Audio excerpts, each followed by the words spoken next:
আমরা ধৈর্য ধারণ করতেছি ইনশাআল্লাহ। ধৈর্যের মধ্য দিয়ে 12 তারিখে ফলাফল আসবে ইনশাআল্লাহ। অনেক প্রশাসনিক শিক্ষা প্রতিষ্ঠান রয়েছে এখানে, বিকারুন্নেসা, আইডিয়াল স্কুল, তোমাদের এটার নাম কি? Motijheel model school.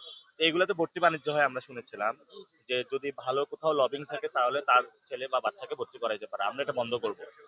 এবং এখানে আপনারা মতিঝিলের যে ফাইন্যান্সিয়াল সেক্টর রয়েছে, ব্যাংকিং হাউস, এগুলোকে আমরা টেকনোলজিক্যালি এত ডেভেলপ করব যে যাতে আপনার পকেটের টাকাটা বিদেশে পাচার না হয়ে যায়, অর্থাৎ অর্থনৈতিক বৈষম্য কমিয়ে আনবো আমরা।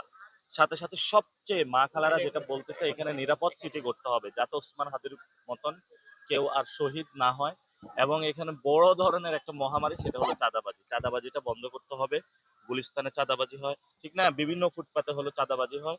এই জন্য আমরা এটা বলেছি খুবই সংক্ষিপ্ত ভাষায়, যে আমরা সন্ত্রাস, চাঁদাবাজি, দখলদারিত্ব, দোকান দখল করে নেয়, বিভিন্ন বাসা দখল করে নেয়, ফুটপাত দখল করে নেয়, এবং রুখে দিয়ে বৈষম্যহীন এবং ইনসাফের একটি বাংলাদেশ গড়তে চাই। আচ্ছা, শেষ প্রশ্ন, সেটা হলো আপনি এই যে প্রচার প্রচারণায় কোনো সমস্যা ফিল করছেন কিনা, কেউ হুমকি হামলা এগুলো আছে কিনা? এটা তো আমরা করতেছি, এখন আমরা এটা জনগণের কাছে বলেছি।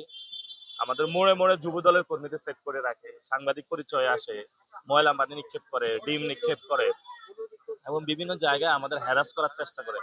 আমরা ধৈর্য ধারণ করতেছি ইনশাআল্লাহ। ধৈর্যের মধ্য দিয়ে 12 তারিখে ফলাফল আসবে ইনশাআল্লাহ।